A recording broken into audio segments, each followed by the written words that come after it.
located? What, can you repeat? Where are you? Where are you located? I'm in Setúbal, Portugal. In Setúbal. Yeah. Ah, exactly. We were exchanging messages. Yeah, Diana, this is you. yeah. Okay. Excellent. I'm going to exchange the name so you can identify me better. Excellent. So Jessica Diago is interested to learn about the Action 1, especially international activities, because they have wonderful idea about the startups and how to educate young people on entrepreneurship startups. And this is the reason why Diago is here. Juliana, hello. Excellent.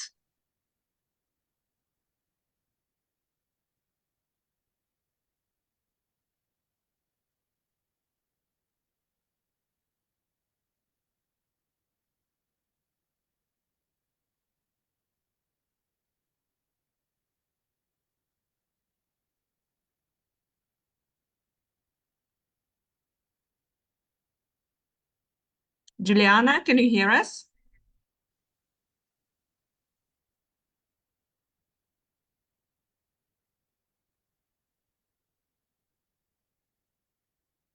Okay, we'll wait. So we'll wait for a couple of more minutes. Give opportunity for people to join.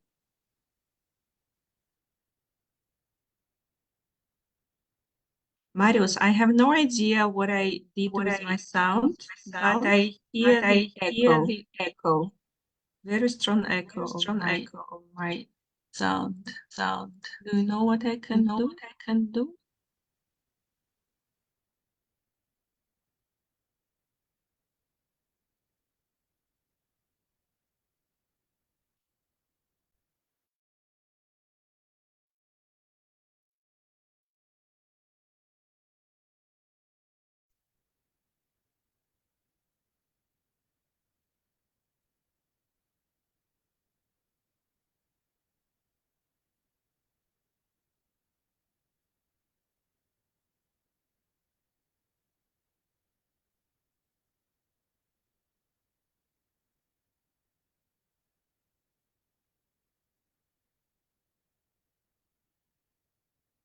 And we have more registrations, so we will wait for a couple more minutes and then we'll start.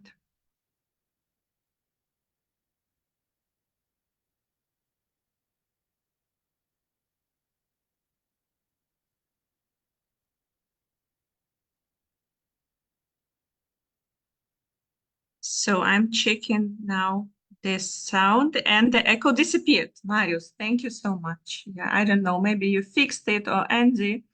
Yes, but the echo disappeared. So nice. And we have Agla joining.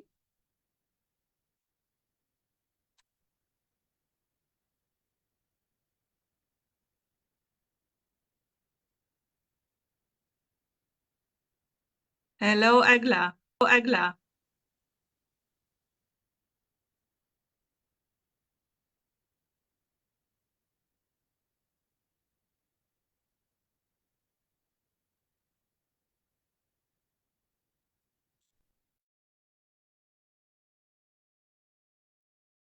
Agla, hello. How are you? The echo is back.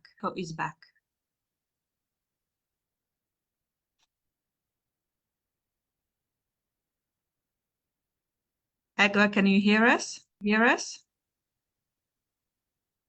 Is the echo back? Back. Yes, I can hear you. Back. Yes, exactly one as you are telling, but only once. All right, so we waited politely for 5 minutes. And it means that we will kick off. We will press the button record if you don't mind.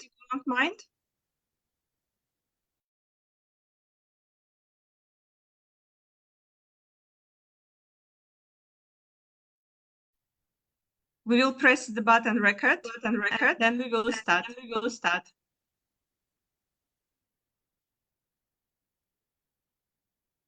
I'm waiting for my colleagues to do it. Recording in progress. Thank you. So welcome to the Erasmus webinar. As you know, last year, YMCA Europe approved the strategy embracing Vision 2030. And one of our strategic priorities is YMCA, our YMCA. And part of it is building resilient, financially sustainable and well-resourced YMCAs. And this is one of the reasons why we are here. So today, the aim of this webinar is to provide you the key knowledge, the key overview of the Erasmus Plus program. So you feel more comfortable and more empowered to apply yourself together with the colleagues from other YMCAs and from other civil society organizations. I try to put my sound less. The echo is so strong. I hope you still can not give me a sign. Today the program will look the following. First, we will have Jessica Voitala, YMCA Europe project manager and proposal writer, who will introduce the theory about Erasmus webinar. Jessica, please wave your hand. After it, we will have two unique presentations, actually from the practitioner, from people who are doing the project, and we have the privilege to have Alina Pop, Secretary General of YMCA Romania, who will share her experience. Alina, give us a go. And we will have Gianluca Iacuvelle, YMCA Parthenope Onlus. Gianluca, I'm so sorry. I mispronounced your surname and the name of your organization. I'm sure that you look later. In a good way. So the rules will be very simple. We'll keep our microphones off, don't disturb each other. And if you have short clarification questions, please put them to the chat. And I will interrupt the speaker and will ask. So if it is a short clarification question. The other questions we will collect them in the chat, and then we will ask. We will have some minutes for the Q&A. Okay. Excellent. Then I'm giving the floor to Jessica. Excellent. The floor is yours. Thank Please go ahead. Thank you so much, Olga. And thank you everyone for joining us today. As Olga explained, today I'll kind of give us a little bit of a wider context of EU funding and the Erasmus program. I feel like this is always good basics to start with for us to be able to go forward and kind of more details about calls and opportunities. So if you're here for, I guess, the basics, this is a great place to start. And if you're already kind of familiar, hopefully this will be a nice little refresher. So today I'll start with the EU funding basics. So the way that the EU works is they work on 7-year cycles, where for these kind of 7-year period, they set a long-term budget where they kind of earmark funds to go to certain categories and priorities. And then they also kind of set these, I guess, longer-term priorities that will guide their work and kind of their focus. As you can see here, we are kind of in the middle of a cycle.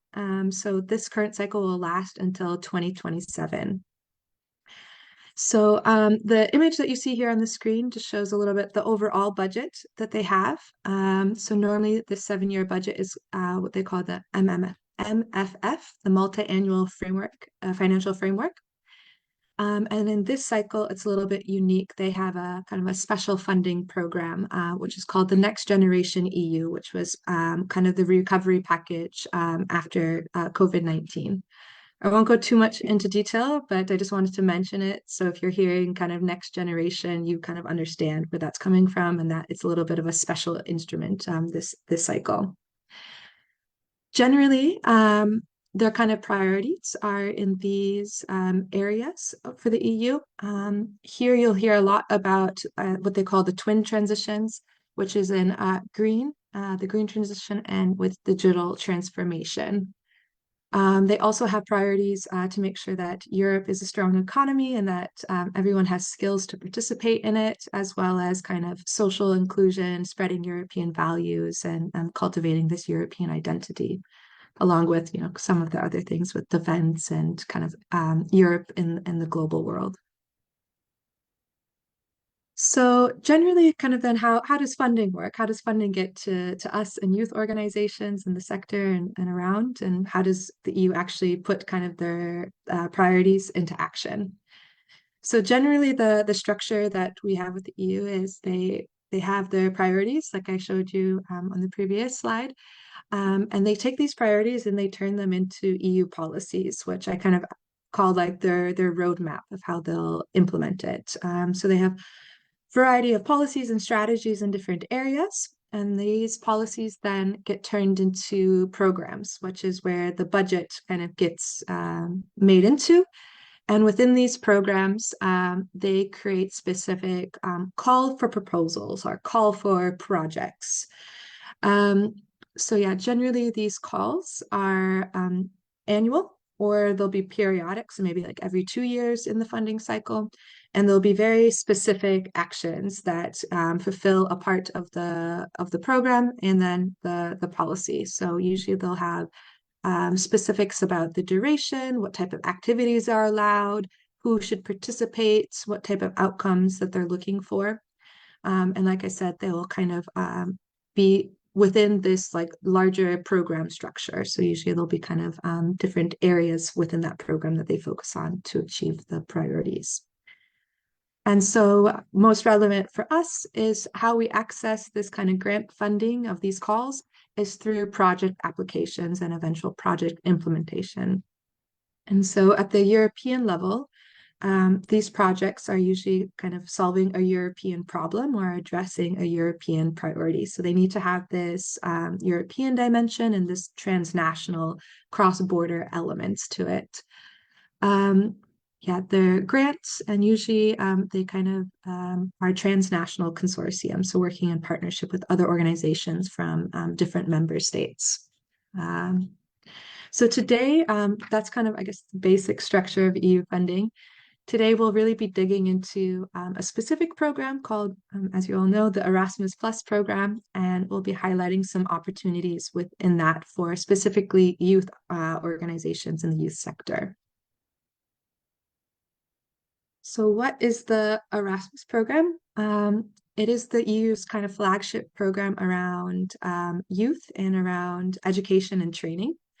So it's really about to kind of achieve the EU's goal around like European citizenships and values and kind of cultivating this identity of one, as well as promoting lifelong learning and addressing the various societal changes that we face.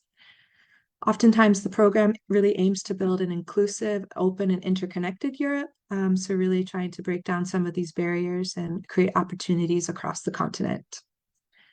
The program altogether has about 26 billion euros, but that covers the 7 years and covers formal education, so universities and schools, but also vocational training and adult education, youth activities, and sports. So it's a very broad program, kind of following a similar structure. So this kind of segues us here actually into the Erasmus program structure. So like I said, it's for these, I would call them like streams, broadly in education, training, youth, and sports. And within each of these streams, they've kind of organized the program into these key actions. So we have key action 1, 2, and 3, and this Jean Monnet action. This one I've included, it's not very relevant for the youth sector as it's more geared towards higher education and kind of research, but just for you to be aware of it. But yes, this language, kind of lingo of key action is going to be quite common when you're talking about the Erasmus program. So generally how it's kind of organized is with this key action 1.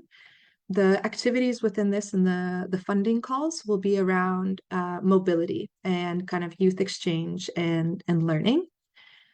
So this is great if you want to do maybe a training or like a youth exchange with maybe some local partners that you have through different countries. This would be kind of your key action that you would want to concentrate on. The next one is a key action 2, which I kind of like to think of it as ways to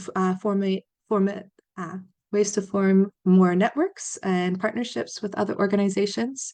And it's a little bit more geared at research and kind of how do you elevate what you're already doing. So maybe you've had years of experience in a certain methodology and you kind of want to update it or create a new tool to make your work more efficient. You can kind of be in a partnership with others to do that. And the final one is key action 3, and this is usually focused around kind of EU policy cooperation. So looking at how can we get young people and more citizens involved in policy dialogue and making sure that their voices are kind of being heard at the EU and that we're keeping that kind of chain of communication between all different levels. So yes, as I said, it's a very broad program, but for us in the youth sector, obviously the youth is the most important part. So today I'll be kind of focusing in on this youth perspective within the program. So within the program, the youth part has a couple objectives, as you can see here. And so it's really focusing around non-formal and informal learning opportunities and exchange and trainings. It's looking to promote kind of active citizenship, so democratic values. It's looking to also kind of grow the sustainability, equality, and employment and social cohesion, so inclusion and everything with that, as well as foster cooperation and kind of make more innovation within the youth sector and kind of help youth policy. Within the program, there's also specific priorities. So these are our objectives, and then these kind of priorities are what they would be kind of expecting projects to be created around. So we have these horizontal priorities, which kind of link with the overall EU's larger priorities. And so these are as you see, kind of the digital and environmental, but also kind of this participation in democratic life and inclusion and diversity. We also have some youth-specific priorities around active citizenship, employability for young people, reinforcing policy, as well as kind of assistance to Ukrainian refugees. These youth priorities change every year or every couple of years, so it's important to always kind of update yourself on it, what they're kind of focusing in on. Generally as well, both when you create projects, they'll kind of want you to have a horizontal and a youth priority. You'll want to be doing something in both. So, like I said, you'll be kind of wanting to create projects around those priorities, and how you'll kind of, I guess, do that would be through the youth calls within the program. So as already illustrated, we have the key actions. So this first one is around learning mobility, and you'll see that there's quite a few opportunities and different kind of calls. Each one of these calls will have a specific kind of focus around it. It will probably have a similar structure, but maybe the target audience will be different, or it'll be slightly different geographic regions. So as you can see, this one is really focused on youth exchange. So these would be with your young beneficiaries that you serve. But there's also, one here, for example, with youth workers. So if you would want to make an exchange with your staff or volunteers to get them kind of training and have a more international dimension. Key action 2, there's a couple calls that are relevant for the youth sector around cooperation partnerships. So this is, again, forming these networks and creating tools. If you're new to the Erasmus program, I would like to highlight that it's probably great to start with this small scale partnership one. I won't go into too much detail what it is. We'll give you some links afterwards where you can kind of go deeper into what each of these calls. But this one usually has, I guess, less administrative requirements, so it's a great place to start. Some just general info. that's also good to be aware with the program is it is a co-managed program of the EU, which means that at the EU level and at the national level, they work together to implement this program. And actually, a large majority of it is implemented at the national level through national Erasmus Plus agencies.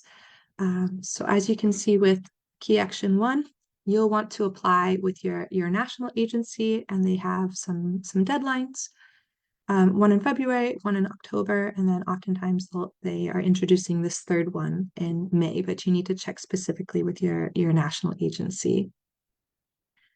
Additionally, you'll see these ones are also for your national agency, and there's only 2 calls that you would apply through centrally at the EU level. So I'll give you a little bit of resources here now where you can maybe find more detail about these calls, as we kind of have a limited time today, so I won't go specifically into it. I wanted to highlight for the national calls, there is, if you would click on this, and we'll share this with you after the presentation.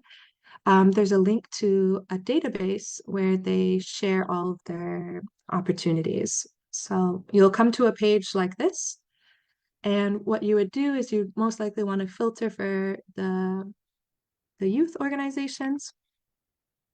And once you do that, you'll see it pop up. So you'll have these key action 1s, so youth mobility and exchanges. And then you'll also have these small scale partnerships that you can apply for. And so you'll click that button. If your organization isn't already registered, it will you'll need to get registered with the EU so that you'll be able to apply. There's some helpful guides that lead you, directly through that process. For centralized calls, it is through the centralized one. It's called the Funding and Tender Portal, and here it kind of works similarly for the central calls, where you can kind of look through your different what call you're specifically looking for, and it will have kind of all the information for you about where to apply and what it looks like. Another key, I guess, document for the Erasmus program is their program guide, which is actually where you'll find all the details of what is in the call or what you can have your activities for. So here you'll see Key Action 1, and the kind of, I guess, bad thing about this guide is it's really long. It's like 500 pages, and it's mixed with education, sports, and youth. So you kind of have to make sure that you identify the ones that are relevant.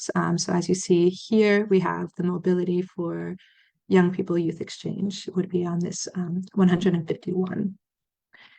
Because this sometimes is difficult to navigate and orientate and can be a little bit confusing, at YMCA Europe, we've created, I would say, a quick guide that gives you a little overview of the programs, of the different calls, where if you just need to quickly look up and kind of get ideas, you can access. So we'll also give you the link to this kind of toolkit, which basically goes through these opportunities kind of one by one. And it gives you kind of the deadlines, links to where it goes, some tips and tricks with it, and a little bit of a quick overview.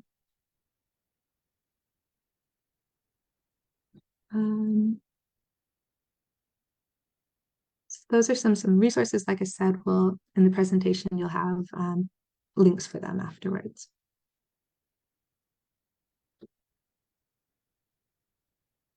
And finally, to kind of wrap up, I just wanted to kind of note some tips and tricks, I guess. It would be really to make sure to kind of start early with this funding project, at least finding your partners and maybe getting some ideas out for it. So when kind of these calls are launched and closer to the deadline, you'll be kind of all prepared for it. I would like to emphasize it's really important to have a network of trusted partners, both locally and internationally, that you can rely on. It's also great if you have, local authorities that you could work with, or, maybe some private businesses that could join in to make it a really holistic approach. And it would be a good tip to kind of get to know your national agency. So find their website, see if you're able to take a meeting with them or kind of message back and forth. oftentimes they want you to create good projects so that they can fund good projects. So they'll want to work with you to kind of see how you can improve. And then here we also just have some kind of, things that you should consider when applying. So, some questions you can ask yourself to make sure that you're going to set yourself up well for funding. And finally, for the question and answer, just remember that EU funding is project-based, and that sometimes it's usually difficult to have structural funding. So you will definitely need a concrete project with deliverables, and it should be impact-oriented. Again, solving an EU kind of problem or approach that is partnership-based. And then finally, it's a really great benefit for you if you're looking to learn, share, and collaborate with others, and as well as kind of professionalize your work and kind of take it to the next level. Thank you so much for listening. I'll open up the floor now for some quick question and answer. If you have any questions about this part. Jessica, thank you so much. Thank you for this comprehensive overview. I'm looking at the chat, and actually I do not see any questions from you. And I also know that Andy is communicating on Facebook, where we are live. So Andy, are there any questions on Facebook to be asked now?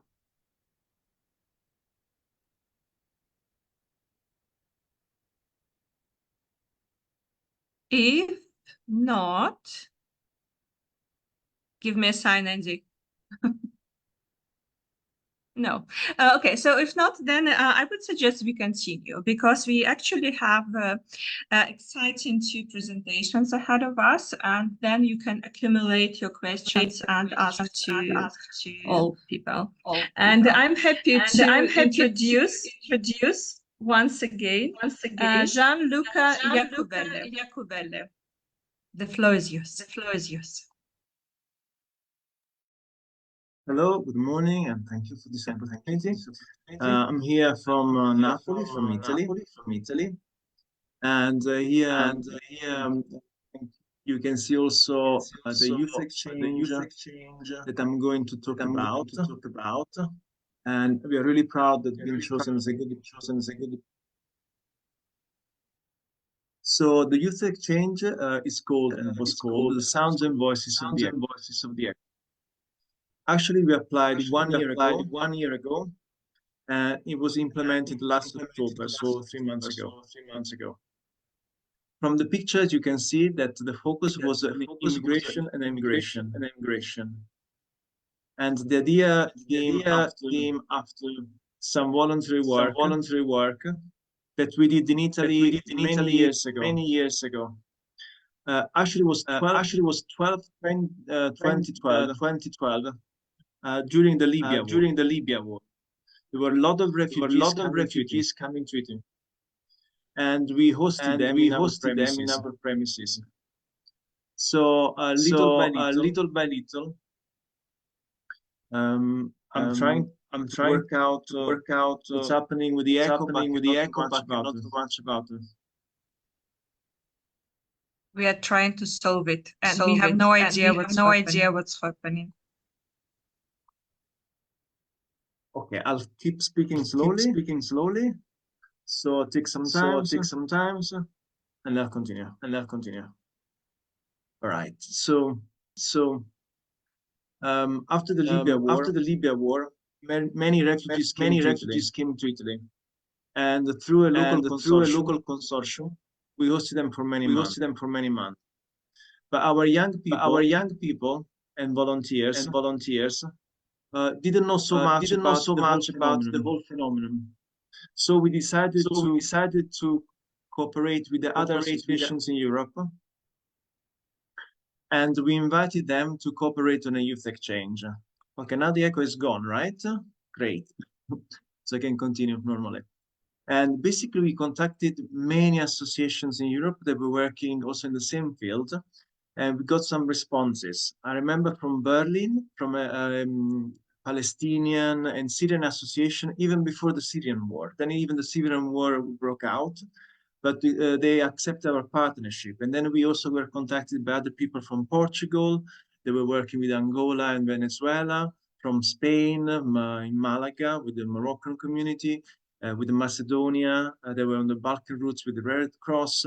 And after some years, also with YMCA Romania, they were helping the Ukrainian refugees coming on the border, another association from Poland, from Lublin. So little by little, let's see that we built the partnership. They were actually, yeah, trustworthy partners because they were working in the field. There were many young volunteers helping out locally and interested to travel.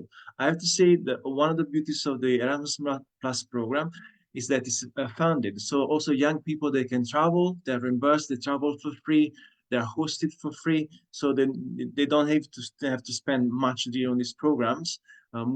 Everything is paid for, and they can meet other people and they talk about, and they can do something for something they're passionate about. So basically, we applied for the project. We had to go through like the paperwork for 3 ticks sometimes. So we advise, if you want to write the project, take at least a month, 1.5 months before the deadline, so you have all the time to write it, to talk to your partners, to choose the best program. Then there are, say, some activities when the project is approved that you can do. One is called the preliminary meeting, and then the actual youth exchange. We always apply for a preliminary meeting. This is for the organizers or group leaders, that the people also, they can guide the youngsters, less experienced one, through the activities. And they come like for some days, and they came also in Italy in this case, for some days, 3 days, to talk about the youth exchange. They saw the premises, they saw the town, they met the migrants, and then together we discussed the activities. It was a great occasion also, to meet in person. So we built a relationship on a personal level, on a professional level. And it was great to meet them, so they could go back to their countries, and after a month, they would also come back with the youngsters. And the youngsters for us are the protagonists of this exchange. It's an adventure for them. Some of them travel for the first time abroad, some of them love traveling, so they're coming many times. But the idea is that the whole group, they do something together even before coming. So everybody prepared some activities. Being an activity focused on migration and human rights, we chose like some particular dances, some musics, some songs, some mottos, some writings to promote the integration, the inclusion of people traveling and living in other countries. So there was the preparation time for the youth exchange. And when they arrived in October, I know it was very beautiful because, okay, we got together. It was 8 countries, around 50 people, youngsters. Together, it's okay. Now let's see what we want to do. We can do. So first of all, we went around, showed the place. We had some visit, and we visited also the hosting centers. One of them was an hosting center in a small town where minors, unaccompanied minors, live. So they also shared some stories, how they arrived in Italy, how they're studying now in Italy, they're making the living, they're looking for a job now, because for them it's difficult when they're 18 to go out and find a job, if they have to learn the language, they don't have a family anymore, they have to be independent. So there are a lot of issues for them.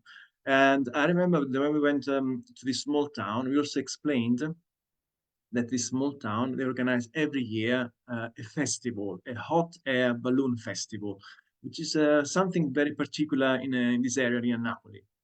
And basically what we asked the local municipality was to participate in this festival and to bring our messages. So we were preparing some dances, some music, and also we were showing posters and flyers, what it meant to be a migrant, to be living abroad, but also to support them somehow. So we had we created this 2 ways campaign: in person through the festival with a parade, and online, which is we call the Exodus parade and the Exodus campaign.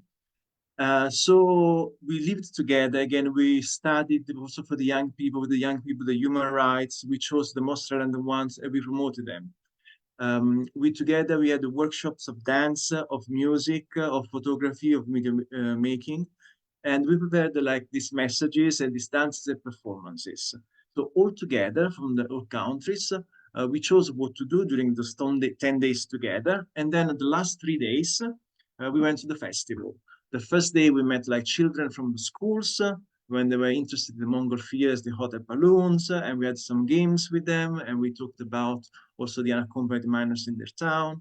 The second day was, again, went back to the festival. This time there were more people, young people, and together we were parading and also partying together, because it can be also fun to talk about the silly things, but the promotion is important. Yeah, also to involve people of levels. And then the last day was everybody, like elderly people, the town people. So 20,000 people was at the festival. And we were on a football pitch. Now you're going also to see the video, what we did. And the experience for some, I mean, for most people probably would say, was unforgettable. Because, okay, they understood what it means, like to migrate and the migration phenomenon, what we can do, like we can understand the phenomenon, and we can also promote and take part in some clear actions, still have a good time in traveling. So this is like our experience of a youth exchange that we are going to reapply again, for example, this year for February deadline. And we would like to show you, Jessica, if you can help us, please, like only 1 minute video. It's about the final parade. You can see a bit of the place and what we do. Enjoy the video, and thank you for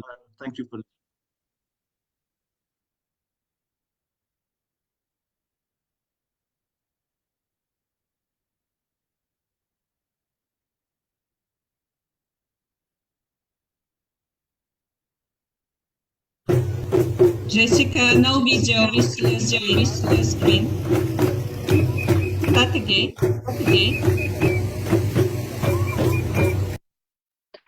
Sorry, what did you say, Olga? So we see your desktop. Okay. Are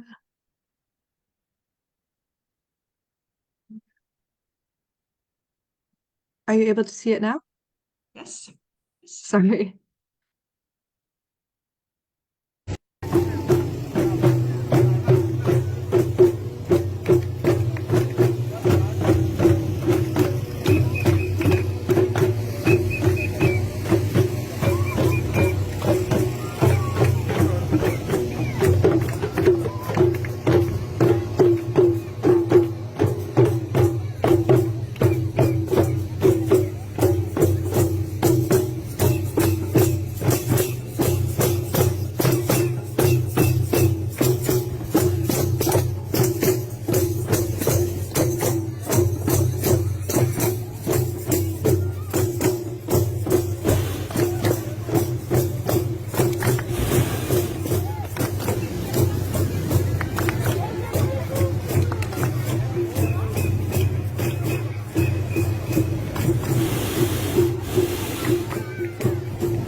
They don't have that same marble. I have Calcutta gold. It's only from Italy.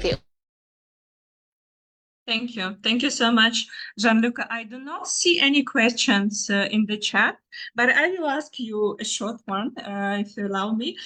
You know, many organizations do not apply for Erasmus Plus, saying, you know, this is a very big administrative burden.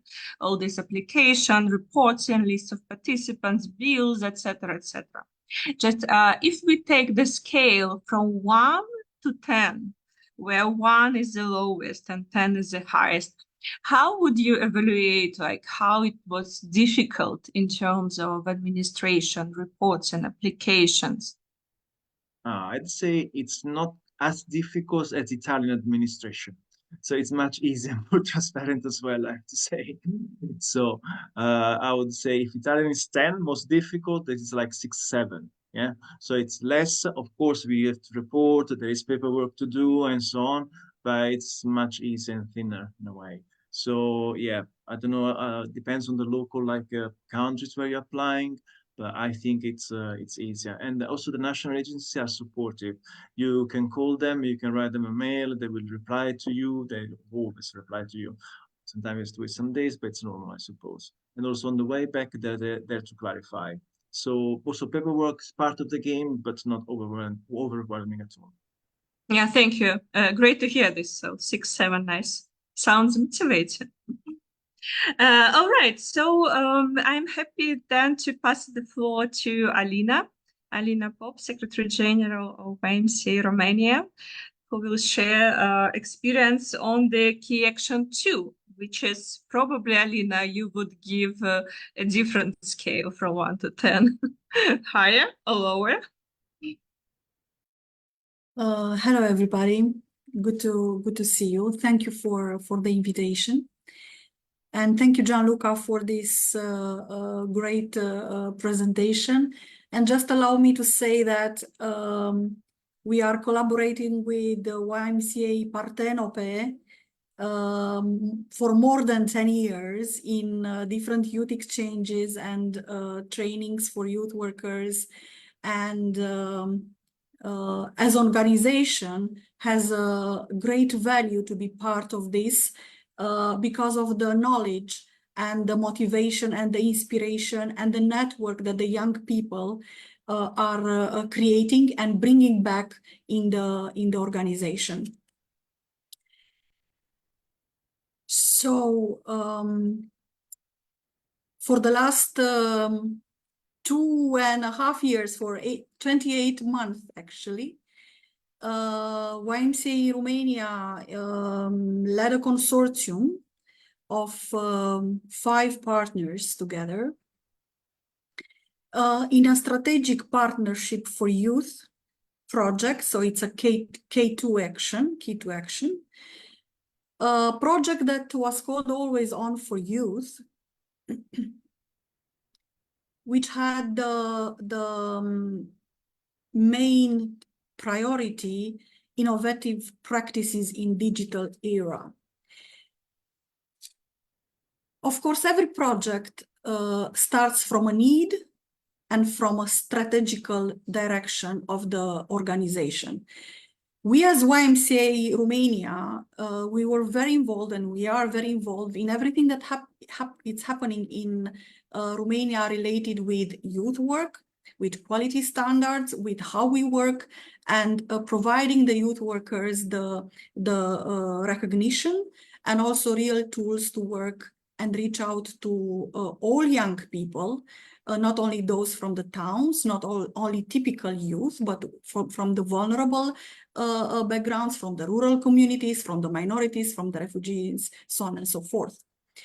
So after creating in 2018-19 quality standards for youth work in Romania and advancing a public policy to the government, we as YMCA Romania, we entered in the COVID period, and after 1 month, we saw that it's very hard to reach out to young people, to communicate to young people through digital means. Not everybody was having equipment or internet to reach out, and more of our colleagues were facing these difficulties. And then together with our colleagues from Young Initiative Bucharest, which is a member organization of YMCA Romania, we identified that we could actually step up from standards of youth work in offline to find out what does it mean to work online with young people. And also not only what does it mean, but the hows, the safety issues, the well-being of the young people, the inclusion of the young people. So we started to reach out to partner organizations to see if this is something that they are also facing, and if they would be interested to join. So besides YMCA Romania and Young Initiative as partners from Romania, we reach out to Nadezhda, a youth organization from Sofia, who are running youth centers in Bulgaria, very interested in this topic.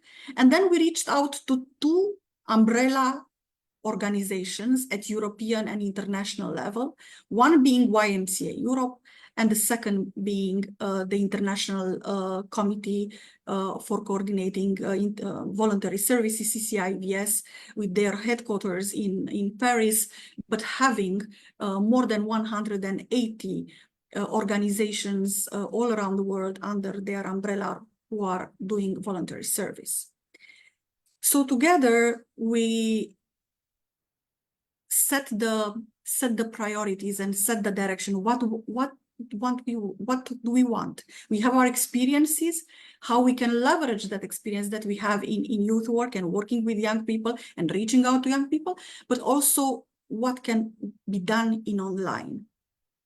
How we can define or create and push forward some standards related with digital safety, digital inclusion, fake news, deep fake news, inhuman algorithms, tools that can be attractive also for young people, but also for the youth workers. So in less than 1 month, in the May 2020 deadline, we submitted the proposal, and the results came back in late August, a very high point, but still the first under the line.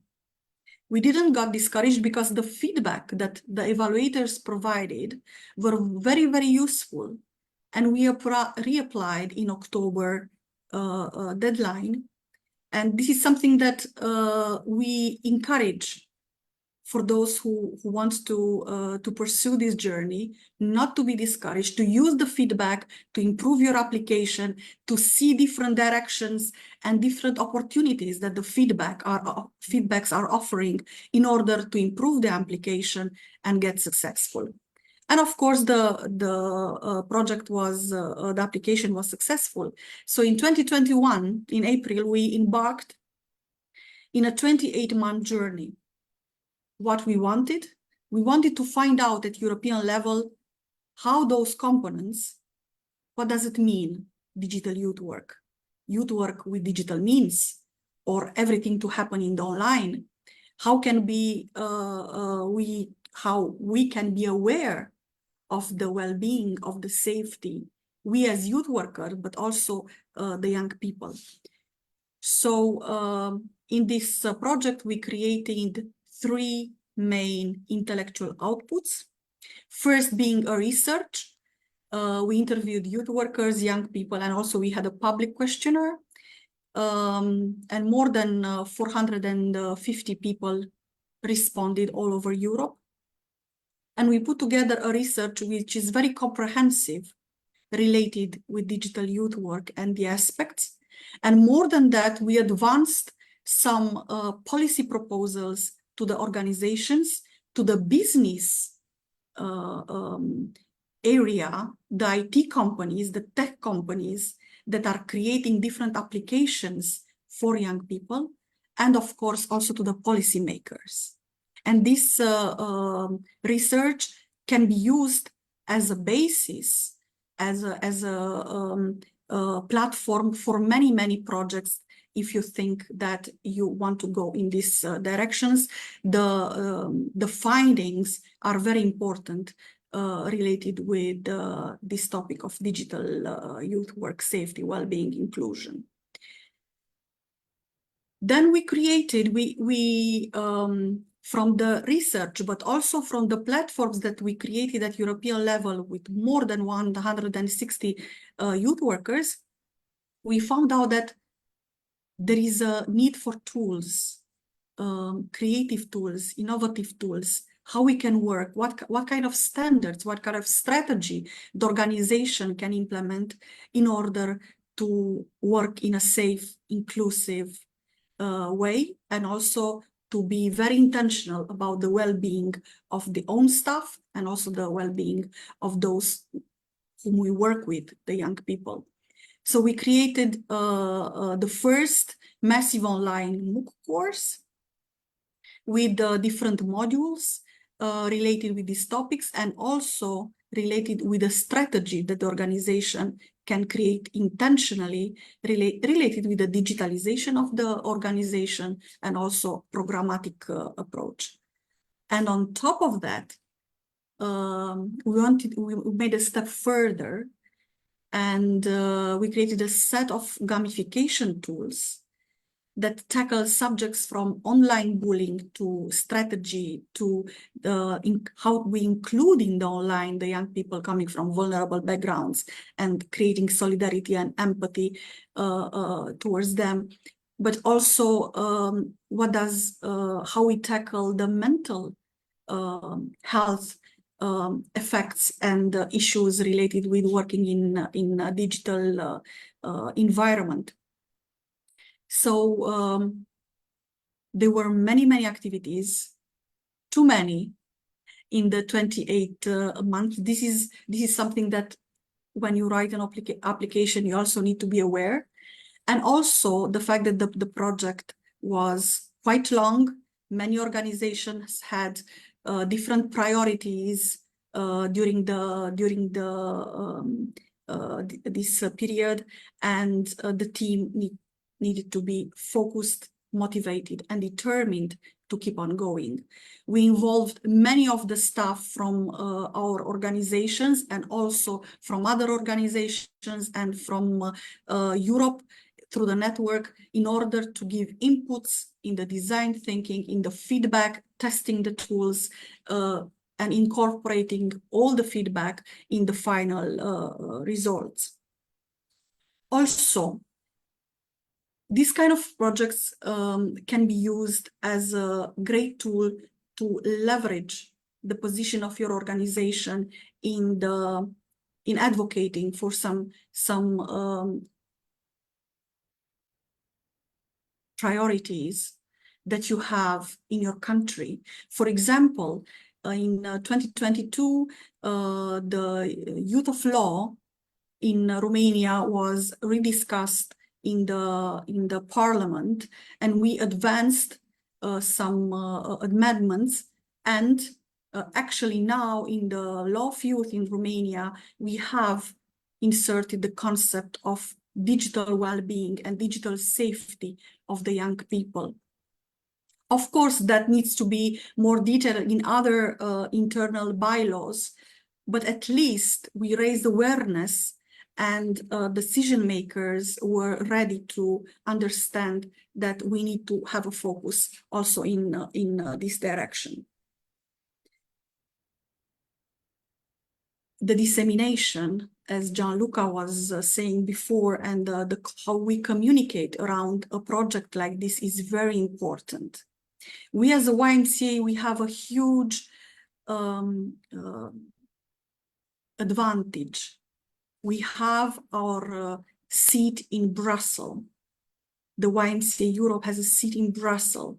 So, for example, for this project, the first dissemination multiplier event, we held it in the European Parliament building in Brussels. YMCA Europe, together with all the partners from the consortium, we held the first meeting there, and we had representatives from the European institutions, from the European associations. We had one of the important youth workers and researchers in youth field invited, Professor Howard Williams, and also people from the youth ministry, from Romania, European Youth Forum, from HP, so also from the business sector, because academics, business sector, youth sector, public institutions together create an ecosystem that actually can support the development of the young people, only together. And I would like you just to have a quick, this is the website of the project. Here you can find the entire research, and I encourage you to check it out and take the data that will serve your project, and they will serve and put the basis for the next directions that you can take programmatically.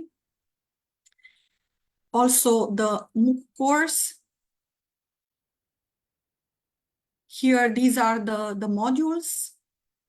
Very diverse, very comprehensive, with interviews, with exercises, and also with homeworks. And here you have the gamification pack. If you click on each of them, you will have the tools. Some of the tools can be also used offline, not only online. For us, this project brought a lot of teamwork, coordination, expertise in the domain. Also how to coordinate different levels of teams. Each partner was leading one of the intellectual outputs, and of course everybody participated and had their own modules and had their own work to do in the final product, but each partner led, and this was truly a co-creation of this project. Otherwise, this is our opinion, wouldn't be so successful. And also, I need to thank the YMCA Europe and also Nadezhda and CCIVS and Young Initiative, because after the final report, the National Agency of Romania classified our project as best practice. Thank you, Alina. Thank you so much. And I will ask you the same question, just from 1 to 10. How would you evaluate the administrative burden of Key Action 2? Because it's a bit more. Yes, just a reminder, what was the mark which Gianluca gave for K1? 6-7. 6-7. Okay, so I will go from another perspective. When we did the quality standards project, which was a European Social Fund project in 2018-2019, all the administrative and the bureaucracy was, I would say, 950. The K2 is 6-7. Not bad. I expected you would say 12. No, so no, 6-7 is encouraging. No, again, compared with what was the European Social Fund project, which is more bureaucratic, more with more work and more procedures, very clearly technically put in place. Yeah. Thank you so much. I see that there are no questions in the chat. So actually, let's finalize our meeting. I really want to thank the speakers, Jessica, Gianluca, Alina. Thank you so much. And I just want to underline once again what was mentioned by the speakers and encourage to speak to your colleagues and build a consortium so to apply and raise the efficiency of your organizations. Consortium matters, co-creation. Don't be afraid to resubmit the applications. Keep in touch with your national agencies. They are very helpful mostly, and they have the same objectives as you. Perceive them as a team, actually. Don't be afraid of administrative burden, so 6-7, this is manageable. And plan reasonably, do not overload yourself with too many activities, but as well think strategically, tackle bigger goals. Thank you so much. Let's give applause, virtual applause to Jessica, Gianluca, and Alina. And we really hope that we will be able to host more meetings like this, because today we managed to speak only about Erasmus+, but there are other opportunities that we would love to mention. Thank you. Goodbye. Have a great day. Goodbye. Thank you. Thank you. Thank you once again.